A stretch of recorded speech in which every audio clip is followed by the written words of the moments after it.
Capítulo 33. No dia seguinte a essa segunda-feira, estando Earth ainda incapaz de se entregar às tarefas habituais, e tendo, por isso, ficado dentro de casa, depressa compreendi que já não me era possível manter a minha pupila junto de mim como até aqui. Veio para baixo antes de mim e saiu para o quintal, onde avistar o primo às voltas com um trabalho de pouca dificuldade. Porém, quando os fui chamar para o pequeno almoço, vi que ela o convencera a limpar uma vasta área de groselheiras e mirtilos, e que estavam os dois muito entretidos a planear trazer da granja novas plantas. Fiquei aterrada com a devastação levada a cabo naquela escassa meia hora. Os mirtilos eram as meninas dos olhos de Joseph e ela tinha resolvido de repente construir ali no meio um canteiro de flores. Sim, senhor! Exclamei. O patrão vai saber disto assim que o Joseph descobrir, e que desculpa vão dar para terem tomado tais liberdades com o quintal. Vai ser o bom e o bonito, ora se vai. Muito me admira, Mr. Areton, que tenha tido tão pouco siso para fazer uma coisa destas a pedido dela. Esqueci-me de que eram do Joseph e desculpou-se Earth, muito atrapalhado. Mas eu digo-lhe que fui eu. Tomávamos sempre as refeições com Mr. Atif, e eu substituía minha jovem patroa a trinchar a carne e a servir o chá. A minha presença à mesa era, por isso, indispensável. Catherine sentava-se geralmente ao meu lado, mas nesse dia chegou-se mais para junto do Areton, e percebi que não seria mais discreta nas suas afeições do que era na sua hostilidade. Veja lá se não dá demasiada atenção ao seu primo, segredei-lhe, quando entramos na sala. Isso vai aborrecer Mr. Atif e pô-lo furioso com os dois. Não vou dar, respondeu. Porém, a primeira coisa que fez foi chegar-se para ele e começar a meter-lhe prímulas em botão nas papas de aveia. Ele nem abriu a boca e mal se atrevia a olhar para ela. Ela, no entanto, continuou a provocá-lo até ele já não poder conter o riso. Olhei-a muito séria, e ela então virou-se para o patrão, que, via-se pela cara, estava mais preocupado com outras coisas do que com a presença do Areton, e pôs-se também muito séria por um instante, observando com toda a atenção, posto que se voltou para o outro lado e recomeçou com os disparates, até que Areton, sem poder mais, deixou escapar uma risada. Mr. Atif sobressaltou-se, os seus olhos percorreram no ápice os nossos rostos e Catherine enfrentou-o com aquele seu olhar nervoso e, não obstante, desafiador, que ele tanto abominava. Ainda bem que não está ao meu alcance, exclamou. Que bicho lhe mordeu para se pôr a olhar para mim dessa maneira, com esses olhos de diaba? Olhos para baixo. E que eu não dê mais pela sua presença. Julguei que já se tinha curado dessa sua mania de rir por tudo e por nada. Fui eu, murmurou Areton. Que dizes? Perguntou o patrão. Areton pausou os olhos no prato e não repetiu a confissão. Mr. Atif fitou-o por um instante, depois, silenciosamente, voltou ao seu pequeno almoço e à meditação interrompida. Estávamos quase a acabar, e os dois jovens já se tinham prudentemente afastado, pelo que não era de prever que mais alguma coisa acontecesse. Eis senão quando surge Joseph entre portas, deixando bem patente pelo lábio trêmulo e o olhar colérico que já tinha detectado a afronta cometida contra os seus preciosos arbustos. Devia ter visto Cathy o primo no local antes de lá ter ido inspecioná-lo, pois foi assim que começou, de queixo a tremer como uma vaca a ruminar, e sem deixar perceber metade do que dizia. Quero o meu dinheiro, e vou-me embora. Bem me agradava morrer onde servi 60 anos, fazia tensão de levar os meus livros pro sótão, e todos os meus trastes, e deixar-lhes a cozinha para eles, para eu ter paz e sossego. Ia custar-me deixar o meu canto à lareira, mas isso eu ainda fazia. Mas tirarem-me o meu jardim, por minha fé, isso eu não vou aguentar. O senhor que aguente se quiser. Isto para mim não serve, e burro velho não aprende línguas. Antes ir ganhar o pão na estrada de maço na mão. Calma, idiota. Interrompeu o Eatif. Acaba lá com isso. O que é que te apoquenta? Olha que eu não me meto nas tuas brigas com a Nelly. Por mim, ela até pode atirar-te para o depósito do carvão, que não me ralo nada. Não foi a Nelly, resmungou Joseph. Por ela eu não me ia embora. É má como as cobras, mas, graças a Deus, não tem força para roubar a alma a uma pessoa. Nunca teve boniteza para levar ninguém no bico. É essa sua princesa amaldiçoada, que enfeitiçou o rapaz com seus olhos descarados e os seus modos atrevidos, até que... Ah, que se me parte o coração! Ele se esqueceu de tudo que eu fiz por ele, de tudo que eu lhe dei, e zás, deitam abaixo um renque inteirinho das melhores groselheiras do quintal. E Joseph continuou por aí fora, dando largas às lamentações, dilacerado pela atrocidade cometida e pela ingratidão e loucura de Archer. Acaso o idiota está bêbado? Perguntou o Mr. Atif. Areton, é contigo que ele está ofendido? Só arranquei 2 ou 3 arbustos, admitiu o jovem. Mas posso voltar a pô-los no lugar. E arrancaste-os por quê? Continuou o patrão. Catherine, avisadamente, meteu-se na conversa. Queremos plantar lá umas flores, explicou, toda serigaita. A única culpada sou eu, pois fui eu quem o mandou fazer isso. E quem diabo lhe deu autorização para tocar num só ramo que fosse deste lugar? Perguntou-lhe o sogro, estupefato. E quem te mandou a te obedecer-lhe? Acrescentou, virando-se para Areton, que não conseguiu responder. Mas a prima ajudou.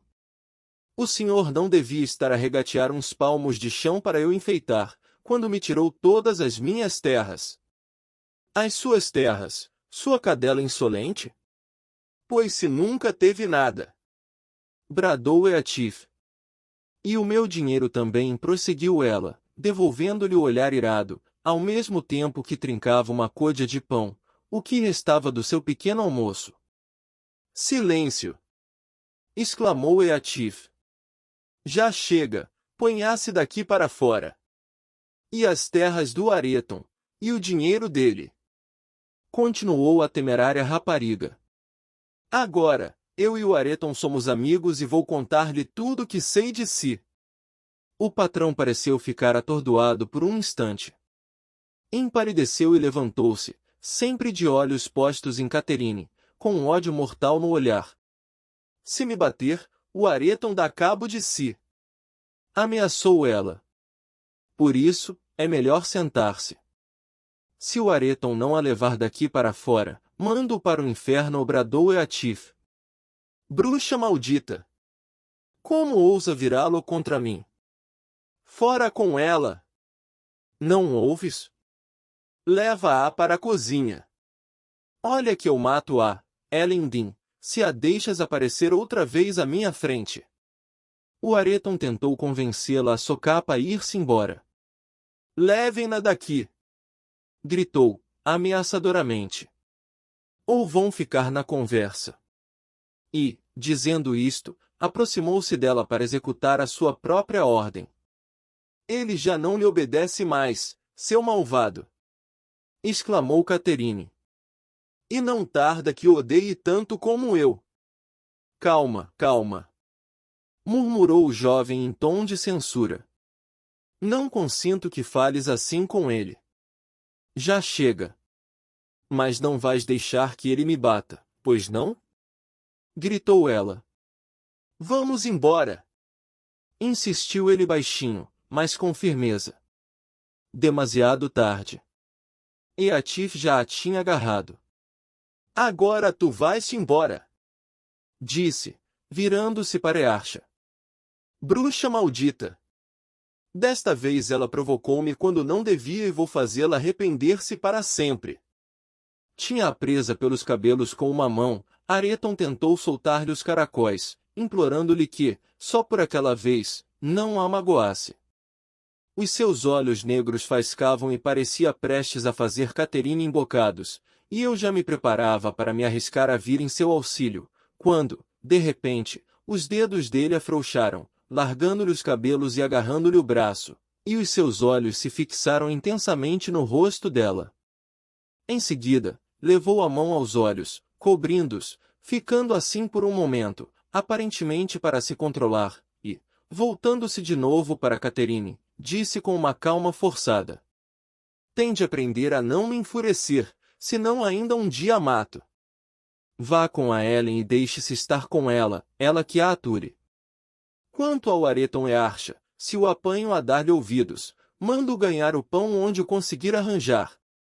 O seu amor fará dele um pedinte sem eira nem beira. Nelly, leva-a daqui, e vós deixai-me em paz. Todos vós! Deixai-me!" Levei a menina da sala, estava contente demais por ter escapado para oferecer resistência. O outro saiu também e Mr. Eaty ficou sozinho na sala até a hora do jantar. Eu aconselhara Catherine a jantar no quarto, mas ele, mal se apercebeu da cadeira vazia, mandou-me ir chamá-la. Não falou com nenhum de nós durante o jantar, comeu muito pouco e saiu logo a seguir, comunicando que não devia voltar antes do anoitecer. Os dois amigos ficaram com a casa por sua conta durante a ausência do patrão, e foi então que ouvi Areton admoestar severamente a prima quando esta se preparava para lhe contar o que sabia da conduta do sogro para com o pai dele. Disse-lhe que não queria ouvir nem uma só palavra contra Eaty, se ele era o diabo em pessoa, não se notava, estaria sempre pronto a defendê-lo, e preferia que ela o insultasse a ele, como costumava fazer, a vê-lo ofender Mr. Eaty. Catherine reagiu violentamente, mas ele arranjou maneira de a calar, perguntando-lhe se ela também gostava que ele dissesse mal do pai dela. Foi nessa altura que ela compreendeu que Archa se identificava com Eaty e estava ligado a ele por laços que a razão não conseguiria destruir, por elos que o hábito forjara e seria agora cruel demais tentar quebrar. A partir desse dia, Catherine teve o cuidado de evitar tanto queixas como quaisquer outras expressões de antipatia em relação a Eaty, e confessou-me o seu arrependimento por ter criado aquele atrito entre ele e o Areton. Estou mesmo convencida de que daí em diante não voltou a dizer a Areton uma palavra que fosse contra o seu opressor. Uma vez serenados os ânimos, voltaram a ser unha com carne, mostrando-se mais atarefados que nunca nos seus papéis de aluno e professora. Vim sentar-me ao pé deles, depois de terminar as minhas tarefas, e era tão reconfortante ficar a observá-los, que nem dei pelas horas passarem. Sabe, de certa forma, era como se os dois fossem meus filhos, há muito que me orgulhava dela e, agora, tinha certeza de que também ele seria para mim fonte de grande alegria.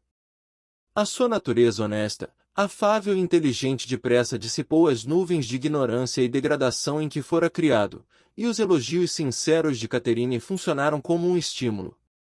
O refinar do espírito refletia-se agora na fisionomia, conferindo-lhe nobreza e vivacidade. Custava crer que se tratava da mesma pessoa que eu tinha visto no dia em que foi dar com a minha jovem patroa no alto dos vendavais, depois do passeio aos Crags. Enquanto eu assistia, e eles trabalhavam, veio o crepúsculo e, com ele, o patrão. Entrando de imprevisto pela porta da frente, pôde colher uma imagem integral de nós três, mesmo antes de termos tempo para levantar a cabeça e olhar para ele.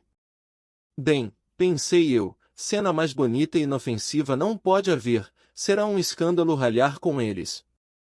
A chama da vela, brilhando por cima das duas cabeças, iluminava-lhes os rostos animados do mais pueril entusiasmo.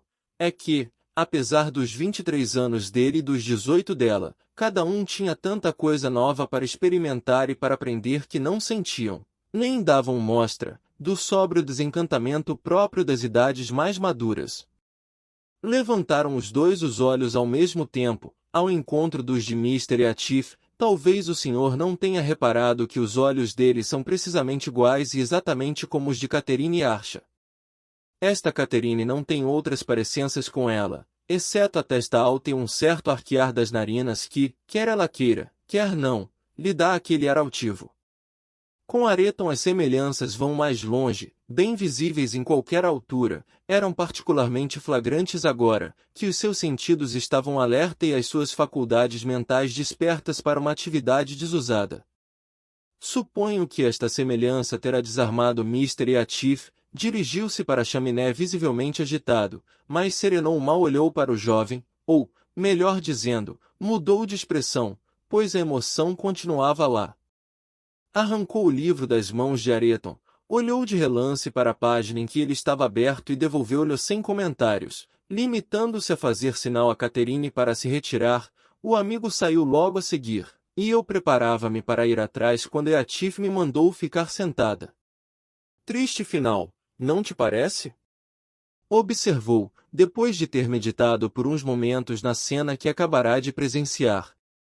Um desfecho absurdo para esforços tão encarniçados?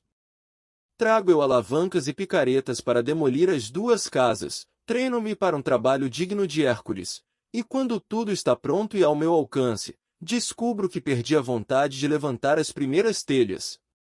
Os velhos inimigos não me venceram. Este é o momento ideal para me vingar nos seus descendentes e poderia fazê-lo, e ninguém me poderia impedir. Mas para quê? Já não me interessa desferir o golpe, já não me apetece erguer o braço. Pode até parecer que me empenhei todo este tempo só para exibir agora este louvável rasgo de magnanimidade. Longe de mim tal ideia, apenas perdi a capacidade de sentir prazer na sua destruição e sou demasiado preguiçoso para os destruir sem proveito. Sabes, Nelly, sinto que uma grande mudança se aproxima, e eu estou neste momento sob os seus efeitos. Interesso-me tão pouco pelo dia a dia que nem me lembro de comer ou beber. Esses dois que saíram da sala são os únicos objetos que continuam a possuir para mim uma aparência real, e essa aparência real faz-me sofrer até a agonia. Nela não quero falar. Tão pouco pensar. Gostaria sinceramente que fosse invisível. A sua presença apenas conjura sensações alucinantes. Com ele é diferente, no entanto, se pudesse fazê-lo sem parecer estar louco, não mais o veria. Talvez tu aches que para lá caminho, acrescentou, fazendo um esforço para sorrir se eu tentar descrever as 1000 associações feitas no passado e as ideias que ele gera ou representa. Mas não repetirás uma palavra do que ouvires. A minha mente está há tanto tempo fechada em si mesma que é pelo menos tentador abri-la para alguém. Ainda há 5 minutos o Areton me pareceu a personificação da minha juventude e não um ser humano. E isso provocou em mim sentimentos tão variados, que me teria sido impossível falar com ele com racionalidade. Para começar, a sua espantosa semelhança com a Catherine fez-me associá-lo assustadoramente a ela, embora isso, que tu certamente julgas ser o que mais me prendeu à imaginação, fosse realmente o menos importante. Mas o que não associo eu a ela? O que não me traz à memória? Se olho para estas lajes, vejo nelas gravadas as suas feições. Em cada nuvem, em cada árvore, na escuridão da noite, refletida de dia em cada objeto, por toda a parte eu vejo a sua imagem. Nos rostos mais vulgares de homens e de mulheres, até as minhas feições me enganam com a semelhança. O mundo inteiro é uma terrível coleção de testemunhos de que um dia ela realmente existiu e a perdi para sempre. Assim, a figura do Areton era o fantasma do meu amor imortal, dos meus esforços sobre-humanos para fazer valer os meus direitos, a minha degradação, o meu orgulho, a minha felicidade e a minha angústia. Mas é loucura minha revelar-te agora os meus pensamentos, só servirá para te mostrar por que razão, apesar da minha relutância em ficar sozinho, a sua companhia não me traz qualquer benefício, e sim, muito pelo contrário, um agravamento do tormento constante em que vivo, contribuindo em parte para me tornar indiferente perante a maneira como ele e a prima se relacionam. Já não consigo prestar-lhes atenção. Mas que quer o senhor dizer com uma mudança, Mr. Atif? Perguntei, alarmada com a sua atitude, embora não me parecesse correr o risco de perder o siso ou de se finar. Em minha opinião, estava até bem forte e saudável, e, quanto ao siso, desde criança que tinha prazer em se entregar a pensamentos sombrios e embarcar em estranhas fantasias. Podia ser que tivesse a monomania de falar do seu ídolo desaparecido, mas em tudo mais, estava tão são de espírito como eu. Só saberei dizê-lo quando acontecer, respondeu. Por agora, não passa de uma vaga suspeita. Mas não se sente mal, pois não? Inquiri. Não, Nelly, não sinto. Então não tem medo de morrer? Prossegui. Medo? Não. Retorquiu. Nem medo, nem pressentimento, nem desejo de morrer. Por que havia de ter? Com a minha constituição física e a vida regrada que levo, sem correr riscos, deveria, e provavelmente irei, andar por cá até não me restar um só cabelo preto na cabeça. E, no entanto, não posso continuar assim, a ter de me forçar a respirar, quase a ter de forçar o coração a bater. É como dobrar um pedaço de ferro, é só pela força, e não pela vontade, que faço as coisas mais simples, e é só a força que concebo coisa viva ou morta que não esteja associada a uma ideia universal. Tenho um único desejo, e todo o meu ser, todas as minhas faculdades anseiam por vê-lo realizado. Anseiam por isso há tanto tempo, e com tal determinação, que estou convicto de que esse desejo se realizará, e bem depressa, pois devora-me a existência e consome-me na antecipação do clímax. Sei que os desabafos não me ilibam, mas podem, pelo menos, explicar algumas das minhas aparentemente inexplicáveis alterações de humor, meu Deus. Tem sido dura a luta. Quem dera que acabasse. Começou a andar de um lado para o outro, falando sozinho e resmungando coisas terríveis, até eu própria me sentir inclinada a acreditar, como, segundo ele dizia, Joseph acreditava, que a consciência lhe tinha transformado o coração num inferno vivo, perguntando-me ao mesmo tempo como tudo iria acabar. Embora anteriormente em raras vezes tivesse evidenciado este estado de espírito, quanto mais não fosse pelo aspecto exterior, não me restavam dúvidas de que era este o seu estado habitual. Ele próprio o afirmou, se bem que, pelas atitudes, ninguém de tal se apercebesse. O senhor quando viu não se apercebeu, Mr. Lockwood, e na altura a que me refiro ele era exatamente a mesma pessoa, só talvez um pouco mais dado à solidão e ainda mais lacônico quando tinha companhia.